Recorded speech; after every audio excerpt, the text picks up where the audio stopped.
Hello everyone, welcome back to the shed. Today I'd like to talk to you about the clutch switch on my Suzuki Bandit. Truth is, I didn't know it had a clutch switch. The modification was already done when I got the bike, so I never had to engage the clutch to start her, and I just thought that was a normal thing. So it's only recently a couple of my viewers commented and asked why I didn't have to pull the clutch in, that I actually cottoned on, so thought I'd better check it out, see what's been done and how it's been done. Hopefully you'll find it useful. I'm going to open up the switchgear housing. As you can see from underneath, the cable tie is a bit of a giveaway that someone has been in there. So we'll take out these two screws. I'm not sure if I have to take this one out, but I'll try these two first and see if she'll open up. So it's just as I expected. I didn't have to take the centre screw out, two outside ones, and that's it split. Should be enough to get a look in. Be careful with your clutch switch, your choke.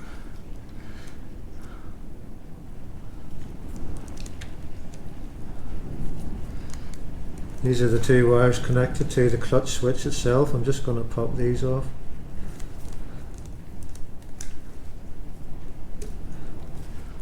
Then we can get a look inside.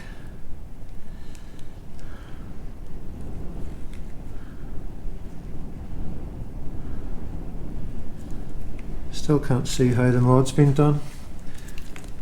See the cable tie, so I'm going to have to take out the blinker switch mechanism. Have a look underneath. Let's have a look down there. That should pop out.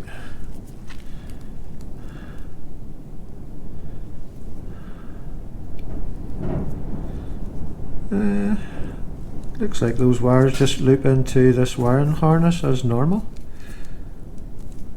I was expecting to see those cut and joined, but that's not the case. So it must be modified in another way, or further up the harness. If I put this back together then, I've decided just to pop the clutch lever off. Good thing about hydraulic clutch as opposed to cable. Just take this one bolt out.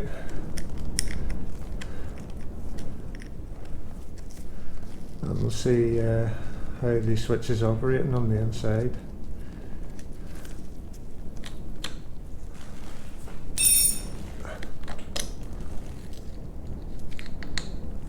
There we go.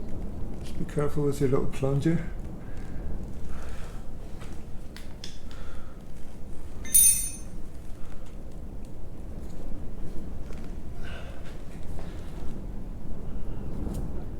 Can't really see in there. Let's get a better light in.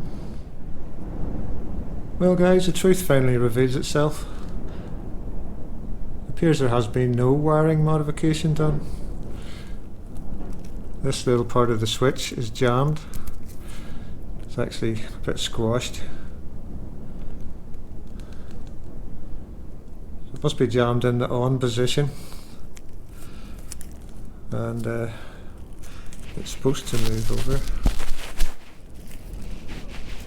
Don't go any further than that.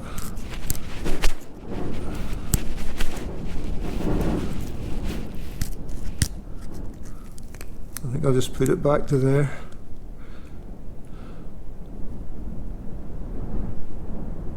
So you learn something new every day.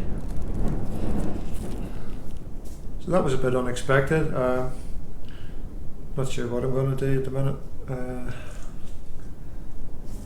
If I leave the switch the way it is and just put the lever back on, potentially it's going to cause me problems down the line. Must have been caused by the aftermarket levers. Or I could go ahead and do the modification that I thought I was going to see and just do away with the switch altogether. That's probably the better option actually. I'll do that and I'll talk you through it. First thing I'm better do is check if the modification will work. I need to short these two wires together and see if the engine will turn over. Just going to try it with these pliers.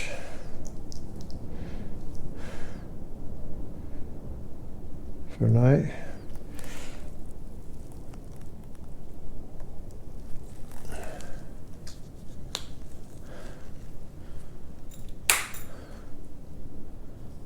Green light.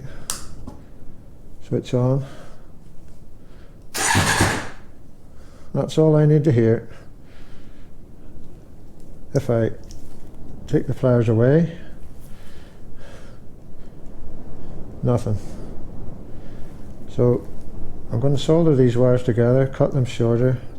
I might try and tuck them inside the housing actually, just for tidiness. I had another look inside the housing. There's not really much room in there.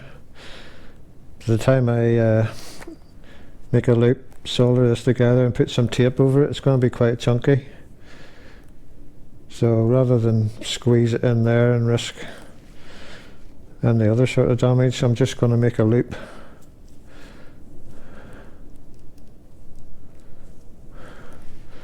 And tape it to this just to cover it in.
That's the join made.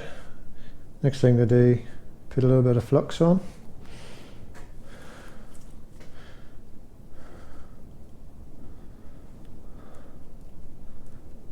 It just helps the solder adhere and flow through the wires, give you a good join.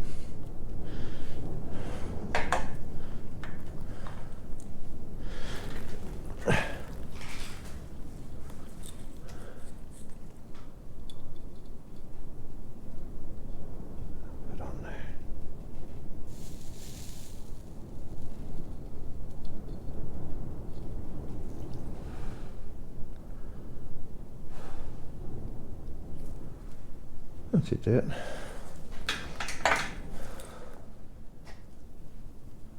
Now I've got this self-amalgamating tape, kind of rubbery, sticks to itself. I'm going to put that over this. You'll notice I made the join on the straight piece of the loop rather than at the bend. Just less strain on the join that way.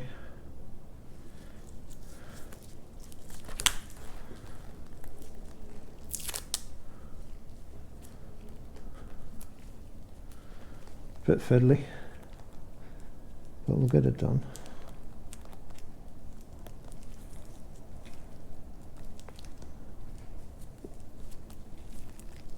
You really have to stretch the tape quite a lot to get it to stick to itself and get a good seal on there, watertight.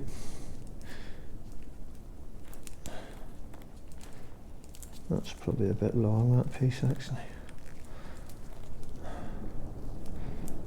Once more through should do it.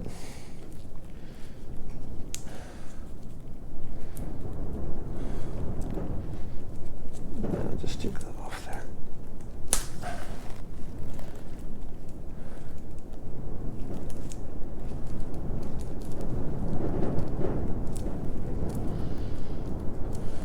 There you have it. Tuck that in round the back of that so it's less visible. Put some more tape around it. Well, that's it finished, guys. I decided not to go for a lot of tape around the harness there because it was quite ugly looking.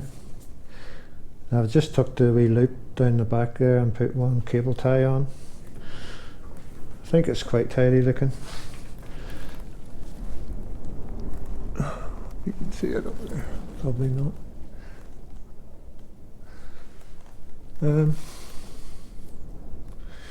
Yeah, so I'll take this old damaged clutch switch out. No need for that now.